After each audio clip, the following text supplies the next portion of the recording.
my God, I was ready to make a long rant talking about this game because the Packers played their absolute, I think, the worst game they played all year. And even then, the Packers still own the Bears. Oh my God, Carl Brooks blocking a field goal with 3 seconds left to win it for the Packers. 20-19 the final score. By far the dumbest Packer win I can remember. They absolutely deserved to lose that game.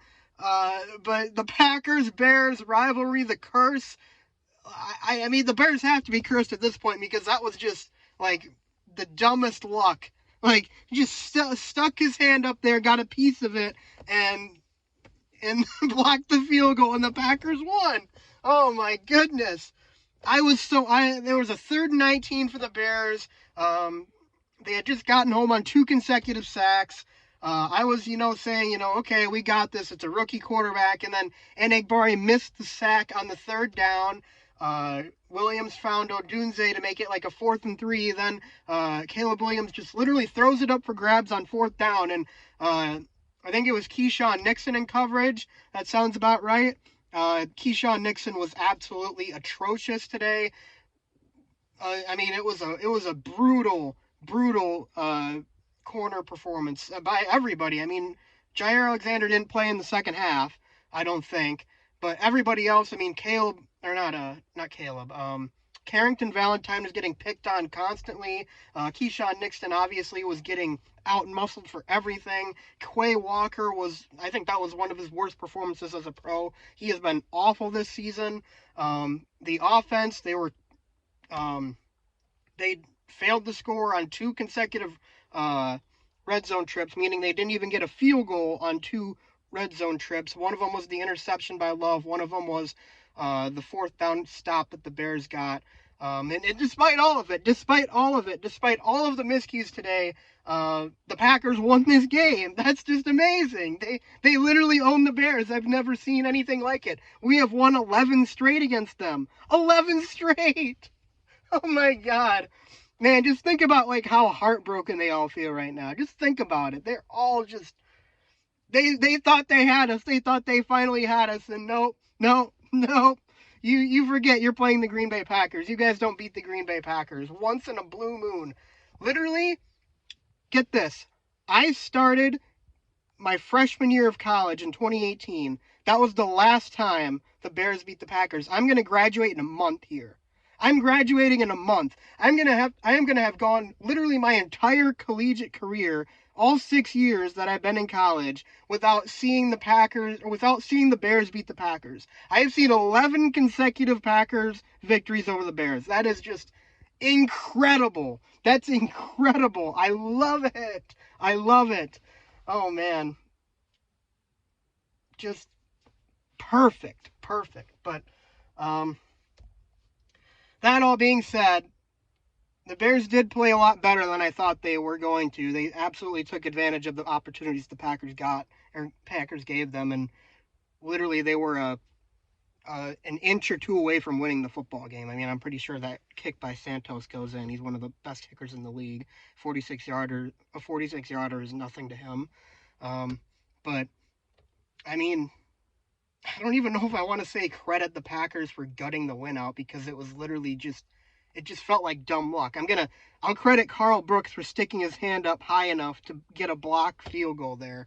I can tell you one thing. I'm going to be replaying that moment for a long time, because that's going to be one of those you see on YouTube, the Bears getting their hearts broken compilation. That one's going to be like the last one or something. That's a good idea. I should make that one. I should start making that after this. I might do that and release it like tomorrow or something. That'd be funny. But yeah, that was something, man. I don't think I've seen the Packers win a game they deserve to lose like that in a long time. Like, they really, really deserve to lose that game. And definitely don't want to overlook the glaring issues this team has. Number one, first and foremost, the red zone offense is absolutely atrocious. It's brutal. Matt LaFleur's play calling is just, it's really, really bad when you get into the red zone, and it's super noticeable. Like, he will get really, motorcycle running through town. That was cool. He will get really, really like cutesy in the red zone. He'll try to run all these like gadget plays and stuff. Like um, I think the case in point here was the Packers were up 7-3. They were driving inside the red zone. It was a 2nd and 1, and we were at like the Bears 5-yard line. Instead of giving it to Jacobs, we ran an RPO, which Love kept it, and nothing was open, and he had to throw it away. But we got called for an illegal man down or an eligible man downfield, 5 yards backed up there. I can't remember what happened on the. I think. Oh yeah, you ran the end around. Yeah, the gadget play, the end around on the 2nd and 6, gets stopped for like -5 yards. Now you're on a 3rd and 11. Jordan Love, to be fair, horrible throw. Should have been an easy completion. Might have even gotten the first down. Instead, he airmails it. It's picked off.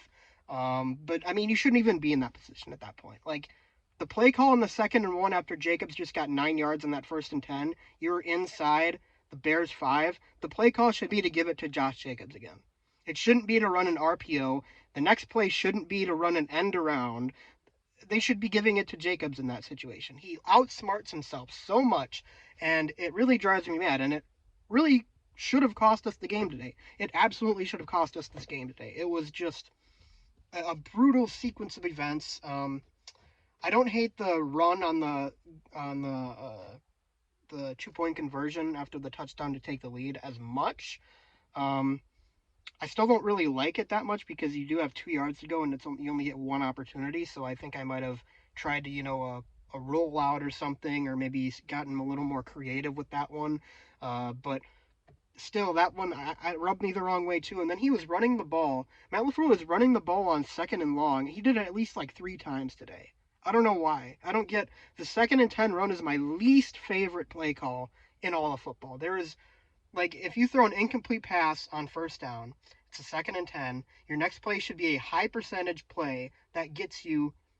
You should be like checking it off that you're going to get 5 yards on this. Like you have to go in your bag and okay, what's a play that's going to get us at least 5 yards? It's not like the run. The run is going to just set you up in like a 2nd or a 3rd and 8, 3rd and 7. It's not high percentage. It occasionally works, but it's not, like I said, it's not high percentage. So Matt LaFleur's play calling would really like to see improvement on that. As for the defense, they played, I mean, they only gave up 19 points, but they played a really bad game. They played a really bad game. They got on next to zero pressure all game on Caleb Williams, except for that final drive. Jair had to sit in the second half in the corners. I think it was Keyshawn Nixon and Carrington Valentine. They were both burnt toast. I mean, every single play they were. There was a play Keyshawn Nixon had lost Odunze and Caleb Williams overthrew him. That might have been the football game right there. I think it was 19-14. The Bears had the lead. That would have been the ball game if Caleb Williams makes a good throw there. But Quay Walker, I want to talk about him a little bit. Both 4th downs that the Bears converted resulted in a total of 10 points. Quay Walker had Caleb Williams. He had him dead to rights on a sack. He slowed up like Caleb Williams was going to take off, and instead of actually going for the tackle, he just kind of let him run past him, or not run past him, he let him throw the ball, and there was a guy wide open, and they converted. So, first of all, no idea what Quay Walker was thinking on that. Then the 4th down, I think it might have resulted in a touchdown for the Bears, yeah. After the play, I'm saying. Quay Walker, he got fooled by a Caleb Williams juke. Like Caleb Williams had the ball, he juked, and once again Quay Walker overcommits. He has such poor instincts as a linebacker. Like he consistently takes the wrong angles. He gets fooled on play actions. He takes bad. He lets himself get too much leverage to one side, and it's easy for guys to just juke out. He's not really good at fighting through blocks. I mean, he's not a good football player. He might be the worst starter on this team. That might not even be a might. That is like a fact. I think he is the worst player on this football team. And I don't know why we continue to start him when Edgerrin Cooper and Eric Wilson are both significantly better linebackers than him. They should be getting the majority of the snaps. But anyways, we won the game. I mean, I feel like I'm being critical after a loss, but we won this football game. Like I said, at the end of the day, we still own the Bears. I mean, we literally played, I think, the worst game we have played all season. That's including all 3 of our losses. And we still beat them. That's so funny. That is so funny. I'm never going to get over that. 7-3, man. All that matters is that win. 7-3 versus 6-4 in this division. You were already 0-2 in the division coming into this. Such a huge win to get. Such a huge win to get to keep pace not only in the North but in the NFC as a whole. I mean, 6-4 would have set you back. You'd still be in the playoff picture, but still. But yeah, there's definitely a lot for the Packers to work on. They got a really tough game next weekend against the 49ers. That's going to be a difficult one. But they've given themselves at least a bit of breathing room as well. Now that they're 7-3, you know, if they do lose next week, 7-4 certainly isn't the end of the world. But if they had lost this game, you'd be going to that 49ers game like, oh boy, this is probably a game we should win. This is like a big one. Now it's like there's not as much pressure.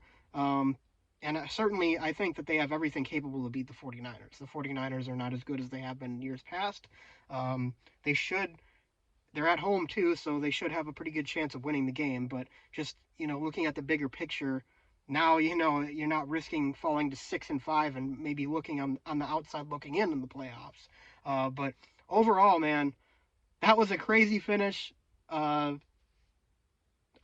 really can't believe it happened. But at the end of the day, I should have believed it happened because we're the Packers and they're the Bears, and that's just how it happens. The Bears are going to bear in the biggest moments. That's how it's always gone. So, anyways, guys, thanks for watching. Be sure to leave a like and subscribe, and I'll see you guys next time. Go Pack, go.